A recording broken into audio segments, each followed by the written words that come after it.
All right, continuing chapter 7, section 3, pertaining to confidence intervals for proportions. Um, let's go ahead and return to the formula for the margin of error. So E is equal to Z subscript alpha over 2. And I'll write this radical really big here. P hat times Q hat all divided by N, and all of that is inside the square root. Okay, so let's see. If we first of all go ahead and divide both sides by Z subscript alpha over 2, we'll have E divided by Z subscript alpha over 2 on this side. And on the other side, we'll have this radical isolated. Okay, so as you can imagine, if I have the radical isolated, then my next logical step is going to be to square both sides. So I cancel out this radical. All right, so let's go ahead and do that. You know what? I'll just go ahead and cheat and write it like this since this is a video anyway. And that's what I said I was going to do. I squared both sides and I canceled out the radical. All right, so let's swap. No, sorry about that. Let's go ahead and multiply both sides by n, because that is the point of all of this business. Multiply both sides by n, and then I'll write it right here. I'll multiply both sides by the reciprocal of this whole value. So that will be Z subscript alpha over 2. I gotta square that because here I'm squaring everything on this side.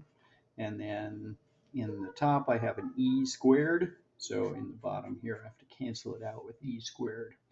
So that's what I'm doing on both sides of this. So this is Z sub alpha over 2 squared E squared. And then, like I had mentioned, went ahead and multiplied both sides by n.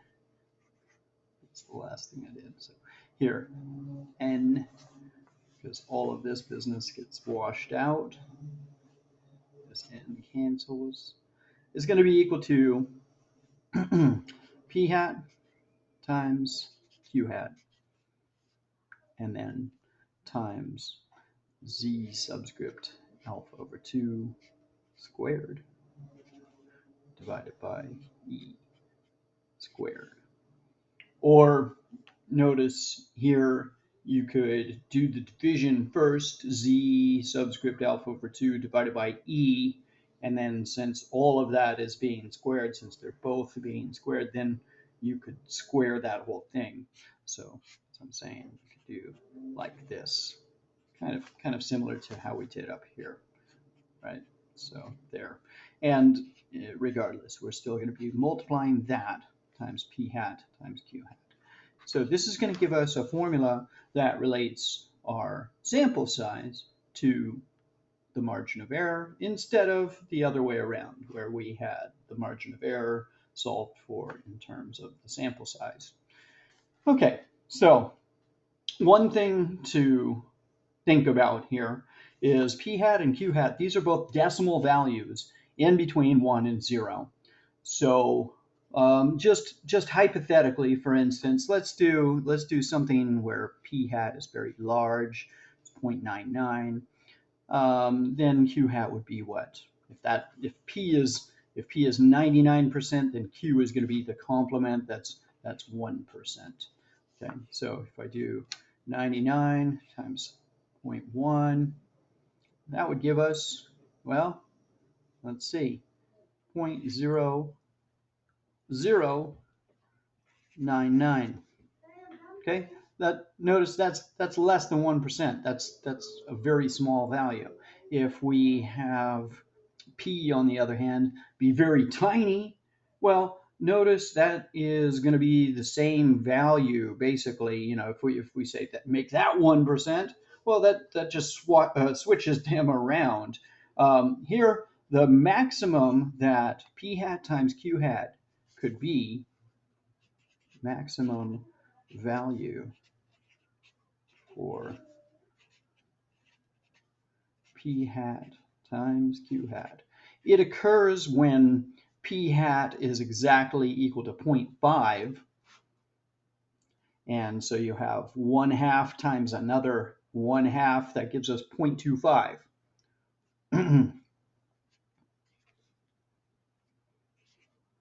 So the maximum value for p hat times q hat is 0.25, and it occurs when, well, I'll say happens, because I have no idea how to spell occurs. It's way too fancy.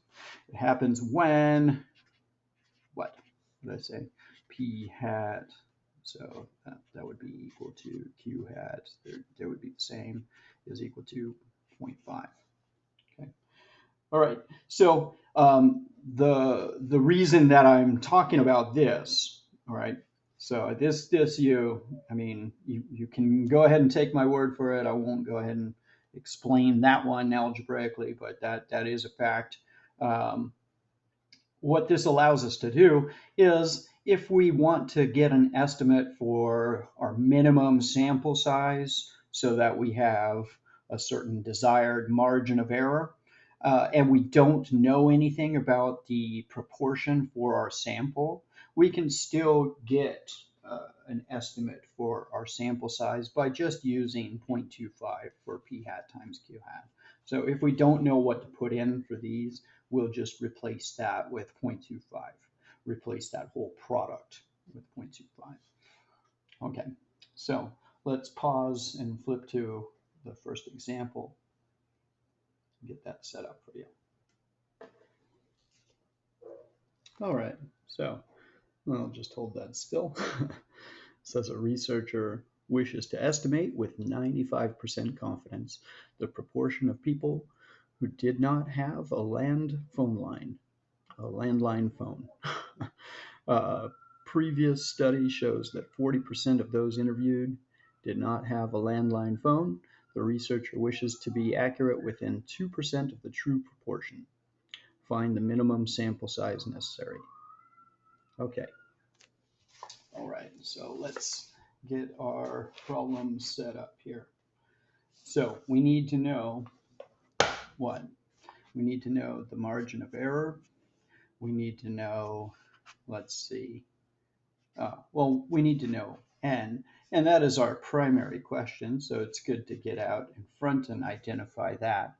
What else were we given? We were given the confidence level, right? So that was 95%, and that implies that alpha is equal to 0.05, therefore alpha over 2 is equal to 0.025, and we'll go ahead and look up if we have to still. We'll look up the corresponding z value for alpha over 2 being 0.025. And then what else do we need to include here? Oh, well, we were given information about p, or p hat.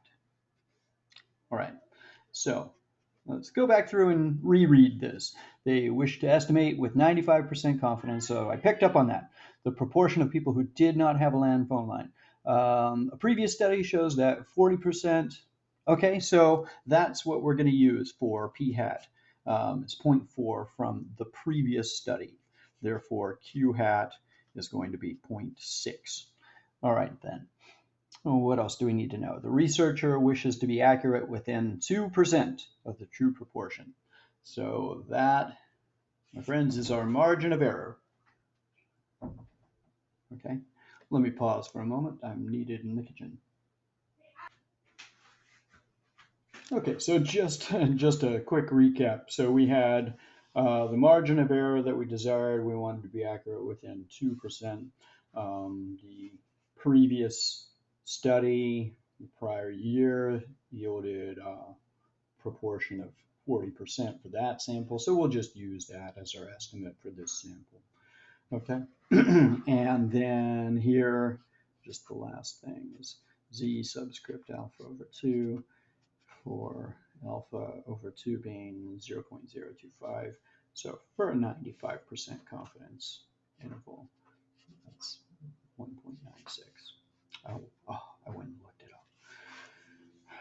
Okay, so we're going to use this version of the formula. We could go ahead and plug in all of this information into that there above my hand, that original thing, and then do all of the algebra that I did right here to isolate n, or we could just go ahead and use this version.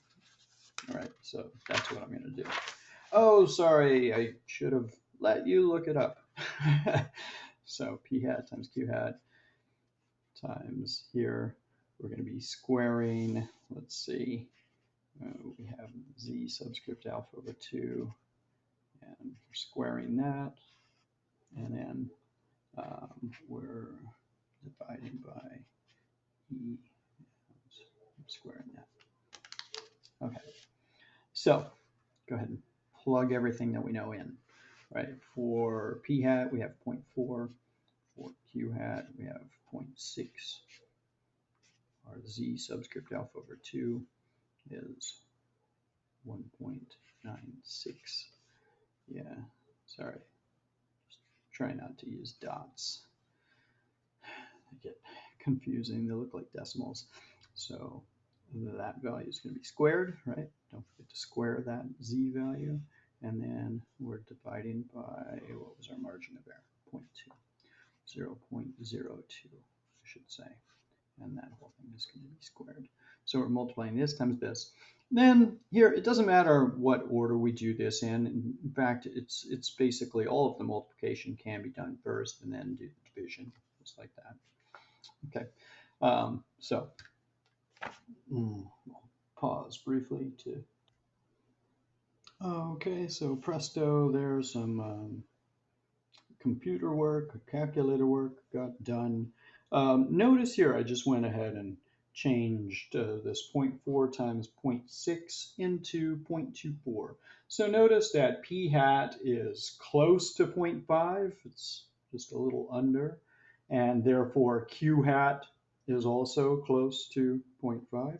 And therefore, when we multiply them together, we get really close to that maximum value of 0.25.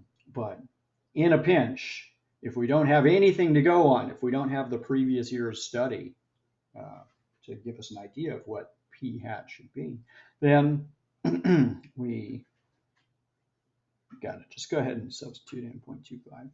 The only danger with that is that can possibly force us to pick too large of a sample, right? And you know, it's never a real bad thing to have too large of a sample. It's just sometimes that can be difficult.